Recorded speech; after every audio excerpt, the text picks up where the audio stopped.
ఉన్నట్టా లేనట్టా PCC working presidents పదవుల భర్తీపై సందేహాలు. ఇప్పటికే ప్రపోజల్స్ పంపిన రాష్ట్ర నాయకత్వం అభ్యంతరం వ్యక్తం చేసిన ఏఐసిసి ఫలితంగా పెండింగ్లోనే పలుమార్లు గుర్తు చేసిన స్పందన కరువు. వర్కింగ్ ప్రెసిడెంట్ల గురించి పిసిసి అండ్ రేవంత్ రెడ్డి ఇద్దరు కలిసి ఎవరిని సంపత్ కుమార్ని ఎస్సీ సామాజిక వర్గం నుంచి, ఎస్టీ సామాజిక వర్గం నుంచి, మన ఎస్టీ సామాజిక వర్గం నుంచి బలరాం నాయక్, రెడ్డి వర్గం నుంచేమో చామల కిరణ్ కుమార్ రెడ్డి పేర్లు పంపించిర్రు. దాంతోపాటు ఏం చేసిర్రు, మైనార్టీ నుంచి ఫిరోజ్ ఖాన్, ఫహీం ఖురేషి, అజారుద్దీన్ పేర్లు పంపిర్రు.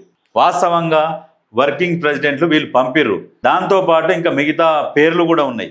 కాకపోతే ఇంట్లో అర్హులు ఎవరు వర్కింగ్ ప్రెసిడెంట్స్కి అయితే ఫస్ట్ లిస్ట్ పేరు వచ్చేది ఫిరోజ్ ఖాన్కి వస్తుంది. ఫిరోజ్ ఖాన్ ఇప్పటి నుంచి కాదు, బీఆర్ఎస్ పార్టీ ఉన్నప్పటి నుంచి బీఆర్ఎస్ పార్టీని ప్రశ్నించుకుంటూ వస్తూనే ఉన్నాడు. ప్రతిసారి ప్రతి దగ్గర కొంతమంది వీళ్ళు అధికారంలో ఉన్నారు, వీళ్ళు కేసులు పెడతారా, ఇవి పెడతారా, అవి పెడతారా అని భయం లేకుండా పార్టీ కోసం కష్టపడ్డ వ్యక్తి ఫిరోజ్ ఖాన్. ఫిరోజ్ ఖాన్కు 100% అర్హుడే.